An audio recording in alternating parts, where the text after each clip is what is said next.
Petite présentation de la caméra d'action Wolfang 4K que je tiens actuellement entre les mains. Donc on va d'abord commencer par un petit tour d'horizon du packaging et du set d'accessoires qui est fourni avec. Donc très complet. C'est plutôt pas mal pour débuter avec ce genre de caméra. On a pas mal d'accessoires de fournis avec. Donc notamment pas mal de systèmes de fixation autocollant. Du système de fixation par exemple là voilà pour mettre sur le guidon de moto, de vélo. Dans les accessoires fournis avec, on a une petite télécommande ici pour déclencher photo vidéo, donc ça c'est plutôt bien vu, qui va venir s'attacher voilà, avec ce genre de scratch fourni, donc qu'on va pouvoir mettre la télécommande autour du bras, autour du poignet. C'est plutôt pas mal. Donc à noter que voilà, tous les accessoires, comme vous pouvez le constater, c'est un support de type GoPro, donc ça c'est très bien aussi, c'est universel. Donc là vous allez pouvoir trouver tous les accessoires sur internet, que ce soit la marque GoPro ou tous les accessoires tiers. Voilà, c'est de la fixation GoPro, donc aucun souci pour racheter des attaches si elles cassent ou voilà, avoir des attaches plus spécifiques, des harnais et compagnie. Donc il est également fourni une deuxième batterie, donc ça c'est aussi un bon point. Donc un petit capuchon d'objectif, un caisson étanche, enfin un boîtier de protection et caisson étanche. Bon, voilà, quand on utilise la caméra dans des conditions un peu extrêmes, ça permet de la protéger. Après cela dit, la caméra elle est étanche, donc on peut plonger si vous faites un peu de plongée à 5 mètres de profondeur, il n'y a pas de souci, on peut utiliser la caméra nue. Là ça va vraiment être voilà, quand on l'utilise dans des conditions un peu plus extrêmes. Donc à noter que le caisson, voilà, pareil, support fixation GoPro. Sur la caméra, là on a un petit pas de vis avec ce genre d'accessoire. Donc on va pouvoir venir fixer un support pareil GoPro sur la caméra. Donc ça c'est plutôt pas mal. Pour en revenir plus sur la caméra en elle-même, donc j'étais assez surpris par la qualité de fabrication. C'est plutôt pas mal. On a une caméra qui est avec un corps métallique. Probablement d'aluminium, je sais pas trop, mais bref, la construction est plutôt réussie. J'ai pas relevé spécialement de défauts de fabrication. On a un pourtour en caoutchouc, donc pour un bon grip. Donc là aussi c'est bien vu. En dessous, donc là on a la trappe batterie et carte mémoire. Donc voilà, avec comme on voit là le caoutchouc qui va faire l'étanchéité de la trappe. Sur le côté, on a la trappe, HDMI USB. Ici, on a le bouton de mise sous tension. Sur le dessus, on a deux boutons, un bouton de déclenchement vidéo et photo. Et ici, un bouton pour naviguer dans les menus lorsqu'on n'a pas accès à l'écran tactile. Donc, notamment quand on a le caisson, forcément on n'a plus accès à l'écran, donc voilà, on peut naviguer dans les menus avec ce bouton là. Bon, c'est pas hyper pratique, mais ça a le mérite d'exister. Donc là, pour démarrer la caméra, une petite pression sur le bouton. Donc là on constate que la caméra démarre très vite, donc ça c'est aussi un bon point. Au niveau de l'écran, il est très lisible, très clair, bien détaillé, donc bon, là-dessus pas grand chose à redire non plus, c'est plutôt de bonne facture. Donc là en bas on va avoir un accès aux différents modes vidéo.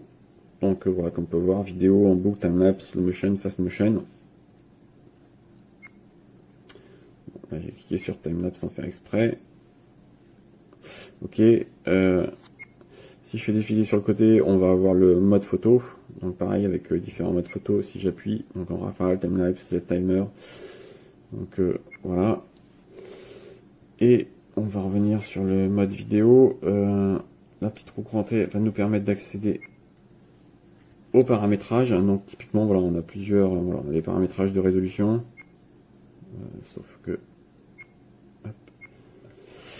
Donc on a du 4K 60 fps, 4K 30 fps, 2,7K 30 fps, du 1080 à 120 fps potentiellement, et du 720 à 240 fps potentiellement.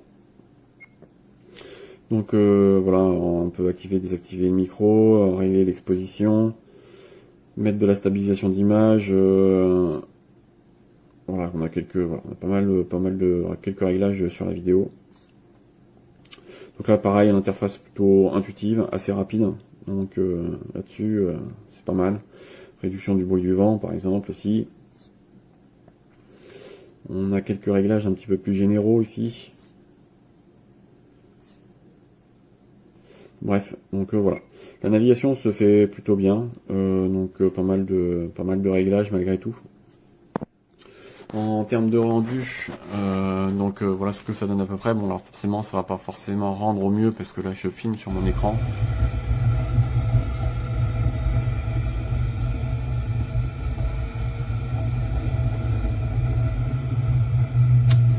Donc là, j'avais pas activé la stabilisation d'image, donc effectivement, l'image saute un petit peu. J'ai pas forcément noté d'amélioration extraordinaire avec la stabilisation activée. Bon voilà, on n'est pas du tout sur le même niveau de stabilisation que chez GoPro ou chez des caméras d'action beaucoup plus haut de gamme. Mais bon voilà, ça fait à peu près l'affaire. Pour une caméra à ce prix-là, honnêtement, c'est plutôt honnête.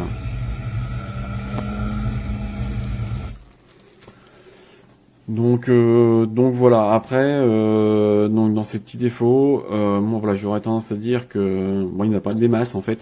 Honnêtement, à ce prix-là, je m'attendais pas à un tel niveau de qualité. Donc clairement, voilà, on n'a pas forcément le même niveau de stabilisation que des caméras plus haut de gamme. En termes de qualité d'image, voilà, on va pas se voiler la face, c'est bien, mais c'est pas aussi bon que du GoPro ou que du DJI par exemple. Bon, c'est pas du tout la même gamme tarifaire, hein, clairement. Donc voilà, on va avoir une image qui va être un peu moins détaillée. Et en fait, pour moi, son plus gros défaut finalement, c'est de pas avoir plusieurs modes d'image comme on peut avoir chez GoPro par exemple, où on va pouvoir avoir changer le champ de vision. Ici, voilà, on a un champ de vision qui est fixe, donc qui est large pour le coup, donc très bien pour une caméra d'action. Mais voilà, pour le coup, si on regarde, en fait, on voit bien que l'image elle est assez déformée, on a un bel arrondi. Donc ça peut se retravailler dans certains logiciels de montage, à la limite.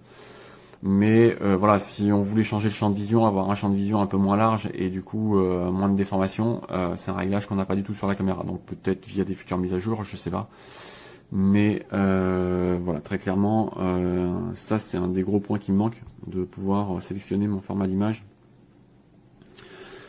J'avais un autre point négatif, ah oui, c'était celui de l'enregistrement sur la carte mémoire.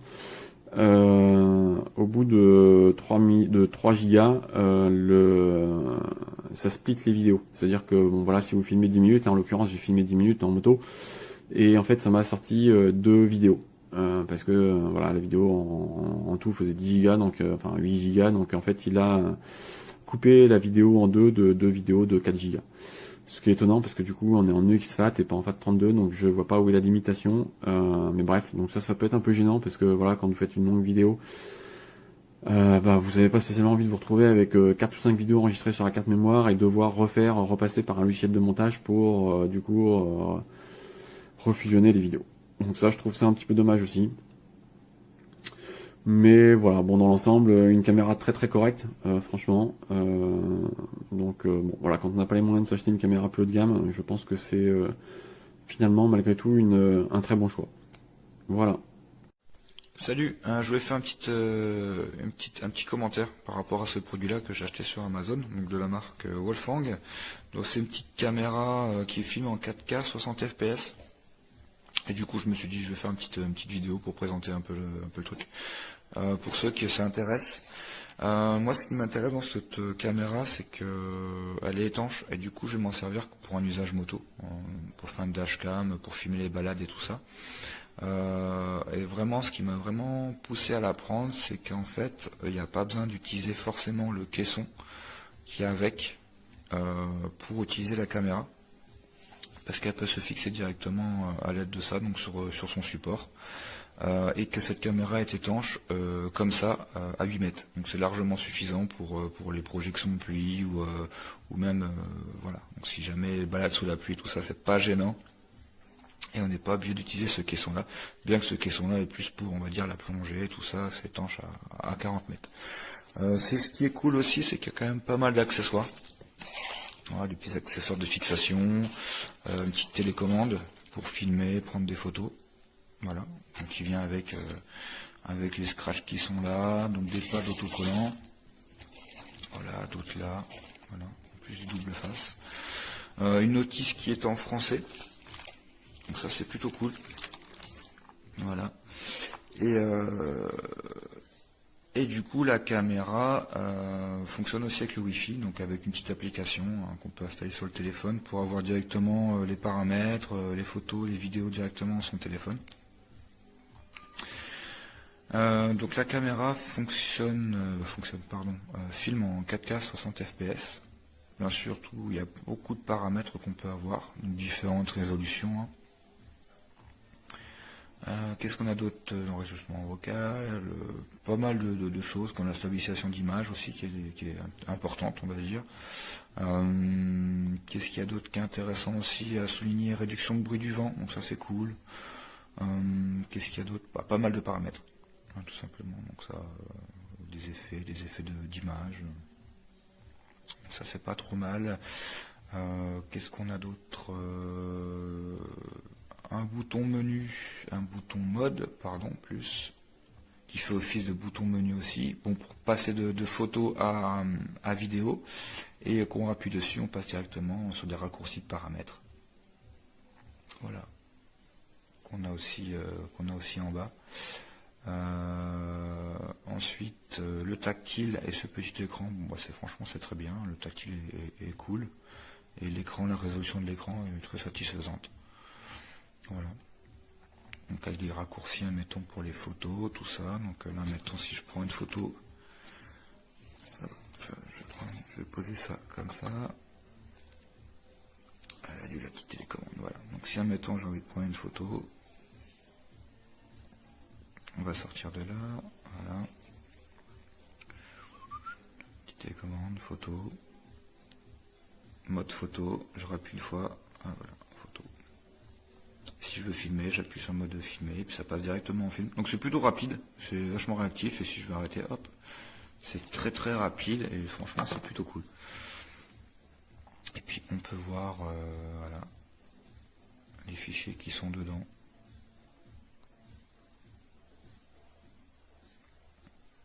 Voilà, petite présentation. Qu'est-ce qu'il y avait d'autre à souligner? La finition est plutôt correcte, franchement elle est même très bien. Voilà, tous les boutons sont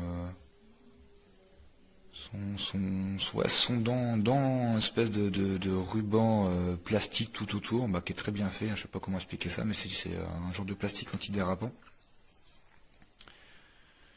Et voilà, qu'est-ce qu'on peut voir? Le slot là pour la batterie et la carte mémoire. Donc oui, la carte mémoire c'est 128 Go maximum qu'on peut mettre dedans. Donc, ce qui est très bien, ça permet de filmer à peu près 4 heures il me semble avec 4K et 60 fps. Et donc du coup il y a un petit ruban en caoutchouc là pour faire l'étanchéité du compartiment batterie, et puis pareil pour le compartiment qui est assez dur à ouvrir quand même. On va y arriver, ouais. Voilà, donc il y a la même chose ici pour le recharger, et puis pour l'HDMI, et voilà, ce petit pad là qui vient bien plaquer contre les orifices pour l'étanchéité. Donc franchement à tester. La partie micro qui est là. Alors, la caméra est assez lourde sans trop l'être, hein, donc c'est plutôt pas mal. On sent un peu la qualité de la chose, c'est très bien. Voilà. Donc j'ai choisi cette caméra de la marque Wolfwang 4K pour son prix et surtout pour le nombre d'accessoires qui sont fournis avec, comme on peut le voir. C'est assez impressionnant pour le prix. Donc il y a déjà une batterie dans la caméra, vous avez une deuxième batterie, un support guidon, un caisson totalement étanche. Bon, allez, en profondeur si vous voulez à 20, 25 mètres, 30 mètres. Sachant qu'il ne faut pas oublier, c'est que la caméra en elle-même elle est déjà étanche, hein. Vous pouvez la mettre sous l'eau quelques mètres, il n'y a pas de souci. Elle craint pas la pluie. Vous avez une petite télécommande aussi pour allumer à distance l'appareil photo, en déclenchement photo et vidéo. Cordon de charge. Petit capuchon pour protéger l'objectif, comme ceci. Ensuite divers supports. Donc support type autocollant, qui peut être sanglé. Donc pour ce support par exemple, il faut utiliser ceci, qui vient directement s'emboîter dedans comme ça. Des supports à visser. Donc comme pour celui-ci, vous voyez, celui autocollant, et celui-ci on peut aussi mettre ça directement à visser. d'autres supports, différentes longueurs. Vous avez des sangles d'avance, des autocollants, des Colson, le petit lingette nettoyante. Vous avez aussi tous les montages possibles. Là, vous voyez, il y a quand même 9 montages différents.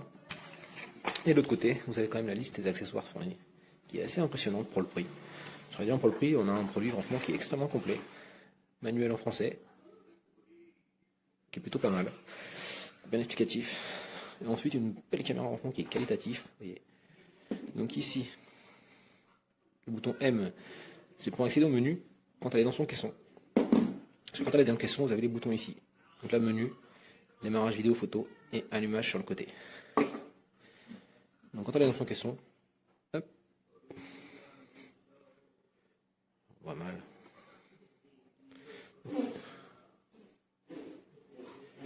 Donc là, il y aura le bouton menu, le bouton mise en route et le bouton d'allumage. Alors l'accès à la batterie se fait par en dessous. On appuie ici, tac. Vous avez une batterie ici et vous avez la deuxième qui est ici. Vous avez la fixation qui est là. Sur le côté, vous avez accès à la partie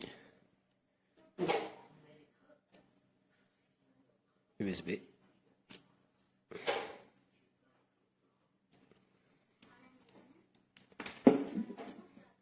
Tac. L'allumage, donc du coup, c'est sur le bouton du côté. Elle s'allume très vite.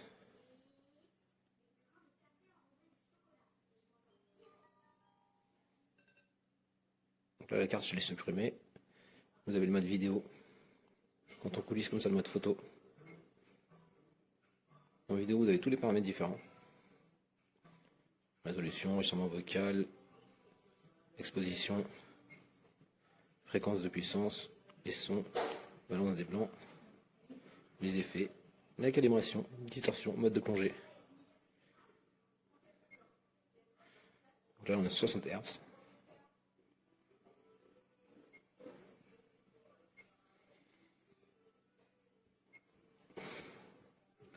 Les enregistrements vocaux. Hop. Ensuite, pour les photos, c'est pareil. Il y a pas mal de paramètres. Taille d'image.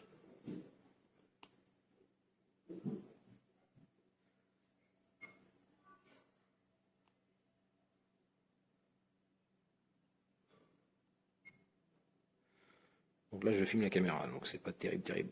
On voit pas très bien. Donc on peut le voir, elle est assez réactive. Elle est vraiment bien.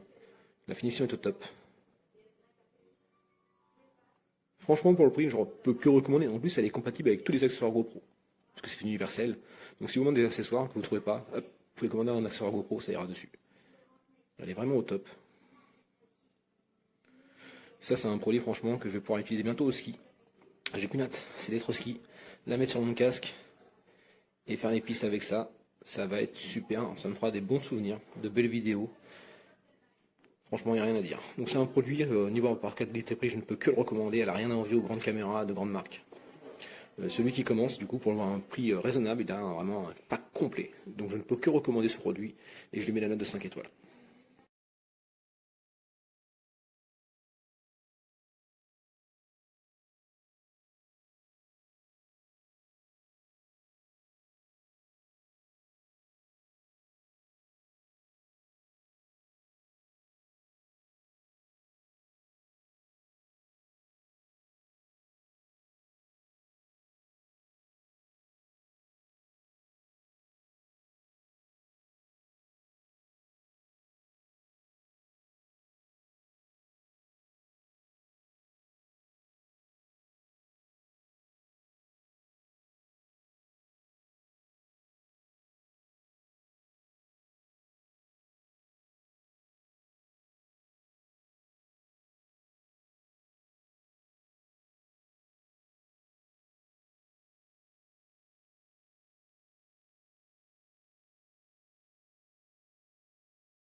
normal.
Yana mire.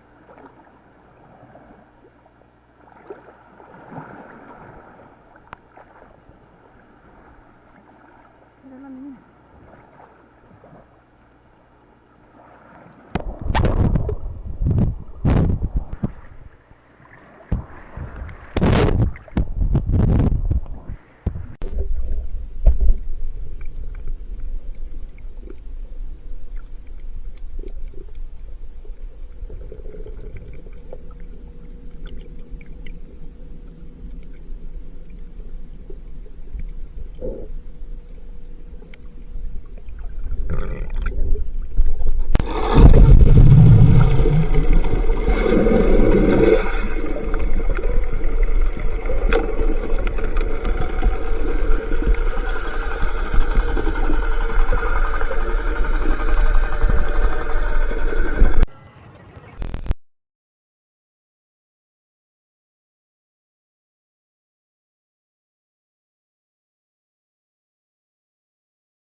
Y te la